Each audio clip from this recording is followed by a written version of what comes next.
This is an unboxing video of a book that I've received. So I'm just going to open it and see what is this. I know roughly what is it, but let's open and see. Okay, I've now opened the sellotape and look, a book which is pink. What is this? Cambridge. It's a spiral bound binding, spiral binding.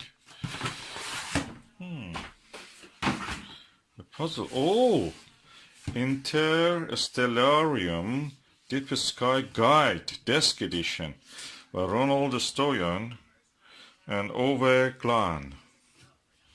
Oh, that's the book I wanted. It's an atlas.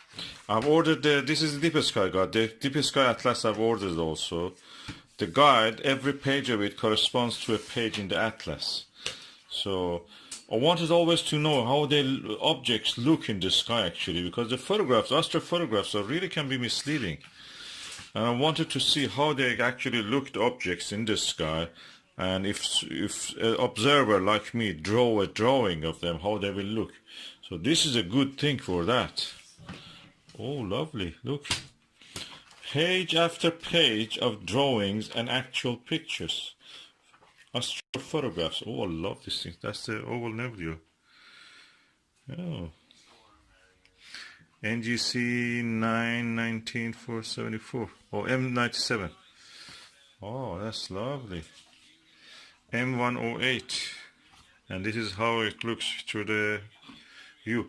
The good thing about this book is that it tells you, let me just look at it and just tell you. It tells you how the object will look and what aperture it will show you. So it's not going like this American telescopes and books, 16-inch telescope. There is more 4-inch telescopes, an 8-inch telescope like a normal Meade or Celestron Schmidt-Cassegrain, and then 12-inch telescope. So you can see here the objects which are visible in this 4-inch telescope. The number of the open clusters, for example, is this amount, 8-inch ones is this amount, and visible in 12-inch ones, which is the Skywatcher SkyMax or FlexTube 12-inch or 30p is that. Yeah, 300 millimeter. Yeah. So really good book in that. This is the desk edition. I heard there's a field edition. They were quite expensive compared to this. I paid around £50 for this. The field edition, they say that if you take it to the somewhere that outdoors and it gets dew covered or gets wet, when you bring it home, just wipe it, it goes dry again. It's kind of plasticky material. But anyway, I'm not going to take these books out. Practically in the dark, what's the point of having a book? You cannot really use a book in the dark. And most of these pictures have red colors in them. If you use a torch, red torch, for dark adaptation, you don't want to use other colors. You practically will not see anything. Red on red, nothing will be visible.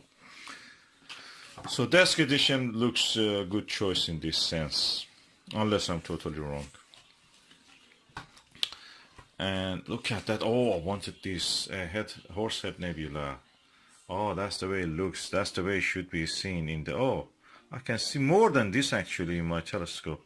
This is Alnilam or Zeta Orionis. And I saw this part which is barely visible. This is brighter than all of these other parts.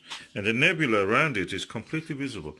But this one is very tricky. You can see a lot of things, but like this nebulosity. But the dark patch, with my 8-inch, I have yet to find a very dark place. Probably I can see it.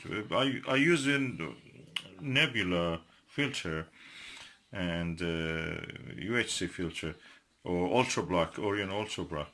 I can see hints of this nebula, and probably I've seen this, but I'm not sure that it is there yet. So that would be nice. Oh, Orion Nebula and trapezium. Oh, this is lovely. Oh, I would. This book paid for itself, but just these 2 pages. Oh, I love that. I don't like these astrophotos that are overexposed. They don't show you the real thing. This is the real thing you will see in the telescope. This is the real thing. This is the real deal.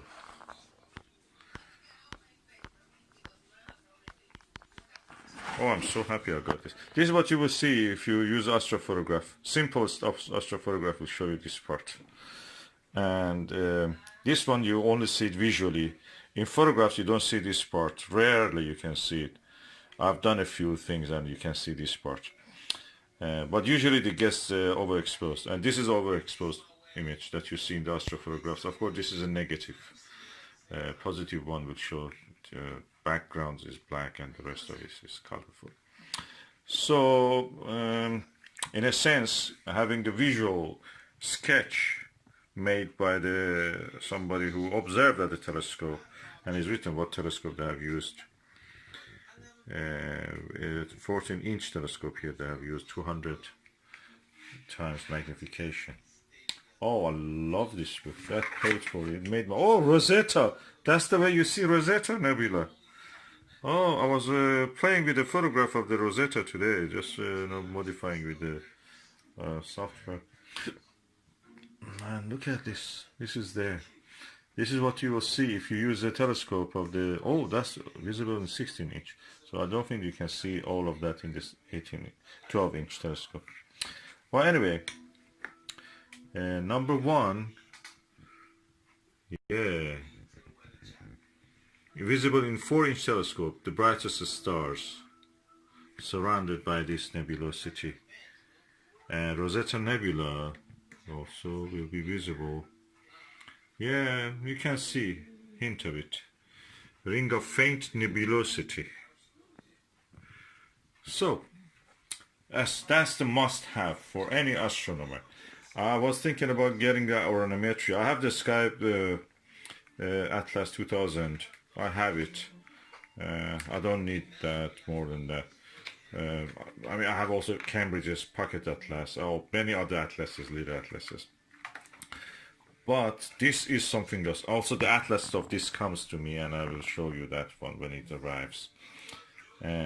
But those books are not made by the people who actually observe the thing. This is by observers. These two guys are observers. These are their own drawings. These are their own astrophotographs.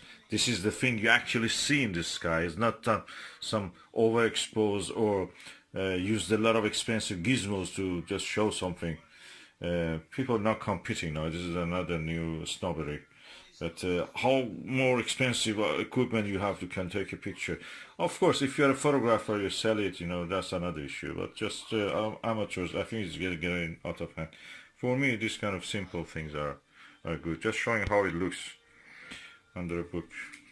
So, the book is amazing. Full of data, full of lovely things. Look at this, how it is in astrophoto. How you actually see.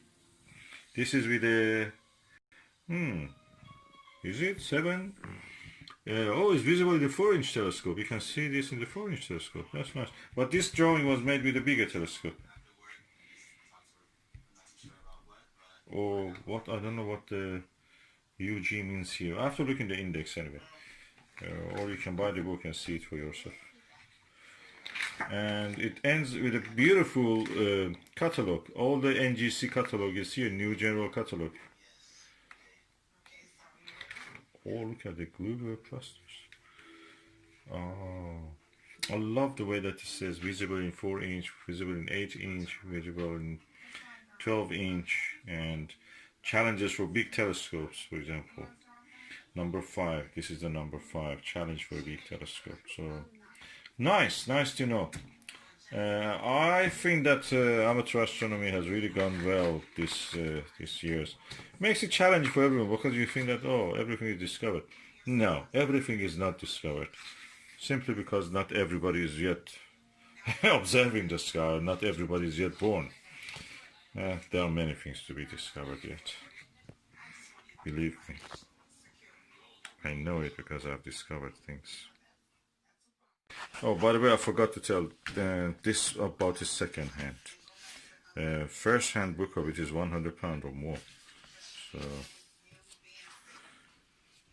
damaged is written. So what damage, I don't know, is just leave it here. Anyway, damage for someone, for me, is a new book, and I can use it. This book is new. I think published 2018 or 19. Yeah, really good, really good. You can check actually the date. Ocolon, by the way, is a German publisher. Germans and French have done a lot more than English people on these things. Unfortunately, it seems they are more in England. Yeah, everything is a little bit. People are really not having that. They're atomized. The society in England is really atomized. This is 2018. People are divided. They cannot really have the free time.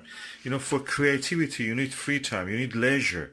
It seems in France they have leisure. In Germany they have leisure.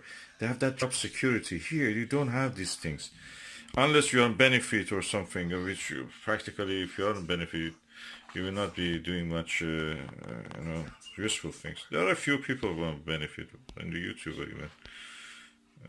I don't want to tell Rickman Man and others probably. I don't know Vivi in the allotment, Vivi, what Vivi did next.